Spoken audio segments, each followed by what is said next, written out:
여러분, 금 투자한다고 하면 금은방에서 골드바 사는 거 떠올리시죠? 근데 그 순간 10% 넘게 손해보고 있다는 사실 알고 계셨나요?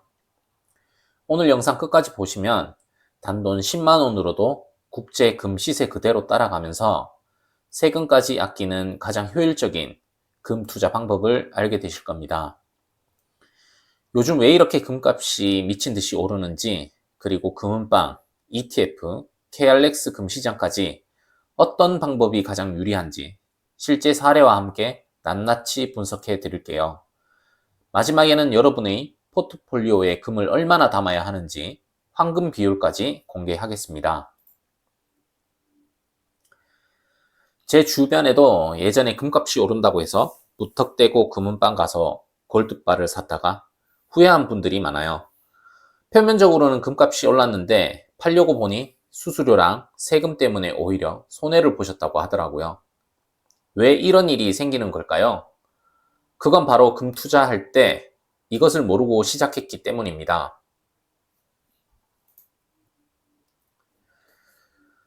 금값 상승의 비밀, 왜 금에 돈이 몰릴까? 첫 번째로 요즘 금값이 왜 이렇게 폭등하는지 그 배경부터 알아봐야 합니다. 단순히 단기적인 현상이 아니거든요. 지난 10년간 꾸준히 올랐고 특히 최근에는 가파르게 치솟고 있습니다. 글로벌 통화 약세, 달러, 엔화, 유로 등의 약세, 그리고 국가 부채가 폭증하고 있습니다. 그리고 중앙은행들의 금매입이 확대되고 있습니다. 그리고 금의 희소성, 20년 내에 금 채굴이 바닥을 예상하고 있습니다. 이 네 가지 이유를 모르면 지금이 단순한 버블인지 아니면 장기적인 상승 신호인지 판단하기 어렵습니다. 그리고 금 투자 방법을 선택할 때 큰 손해를 볼 수도 있죠. 최근 3년간 중앙은행들이 금 매입량이 연간 1000톤,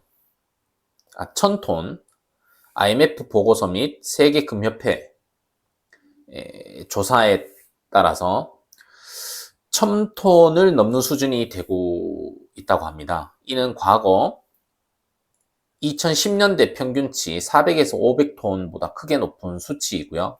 중국 중앙은행을 비롯해 신흥국, 개발도상국들이 금 보유량을 지속적으로 늘리고 있습니다. 세계금협회의 조사에서 중앙은행의 경영자 대부분이 앞으로 몇 년 내 금 보유 비중을 늘릴 계획이라고 응답했습니다.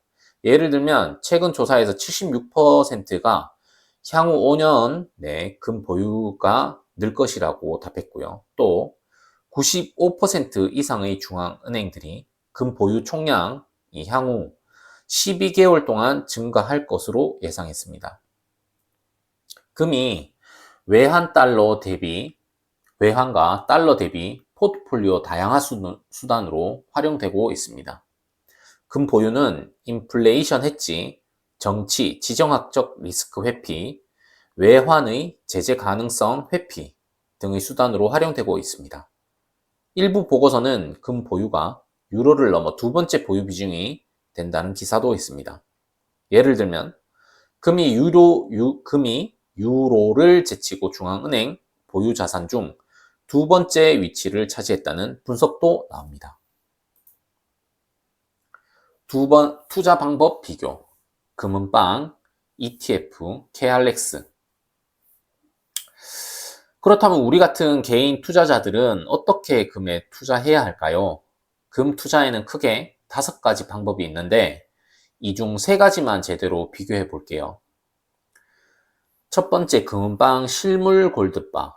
손에 잡히는 안정감은 있지만 마진, 공인비, 세금 때문에 국제 시세보다 10% 이상 비싸게 삽니다. 심리적 만족은 있어도 투자 활용 효율성은 최악이죠. 두 번째, 금 ETF. 소액으로도 쉽게 접근할 수 있고 황금성이 좋습니다. 하지만 해외 ETF는 환율 변동에 민감하고 국내 선물 ETF는 추적 오차가 발생할 수 있습니다. 세 번째, KRX 금시장. 증권 계좌로 주식처럼 1g 단위로 매매가 가능합니다. 가장 큰 장점은 바로 세금인데요. 매매 차익에 대해 세금이 전혀 없습니다. 수수료도 저렴하고요. 실물 인출 시에만 부가세가 붙는데 대부분은 실물로 찾을 필요가 없기 때문에 사실상 가장 효율적인 방법입니다. 수많은 방법 중에 이 자료 하나만 보면 나에게 가장 유리한 투자 방법이 의외로 KRX 금시장이라는 걸 알 수 있습니다. 금 투자 포트폴리오 전략. 얼마나 담아야 할까요? 금은 돈을 불려주는 자산이 아니라 돈을 지켜주는 자산입니다. 주식시장이 폭락했을 때 내 계좌를 방어해주는 보험 역할을 하죠. 그렇기 때문에 전체 자산의 5에서 10% 정도만 담는 것이 좋습니다. 이처럼 KRX 금시장이나 ISA 계좌를 활용하면 장기적으로 수십만 원 이상의 세금을 아낄 수 있습니다. 마지막까지 보셔야 어떤 방법이 여러분의 투자 성향에 가장 잘 맞는지, 그리고 금 외에 어떤 자산을 함께 가져가야 할지 감이 올 겁니다. 결론적으로 금 투자를 한다고 무조건 골드바부터 사는 건 가장 비효율적인 선택입니다. 금값, 상승 배경을 이해하고 세금 혜택과 수수료를 따져서 KRX 금시장을 활용하는 것이 현명한 전략입니다. 주식 포트폴리오의 5에서 10%를 금으로 채워서 안정적으로 자산을 관리하세요. 오늘 영상이 여러분의 금 투자에 도움이 되셨다면 구독과 좋아요, 알림 설정 부탁드립니다. 감사합니다.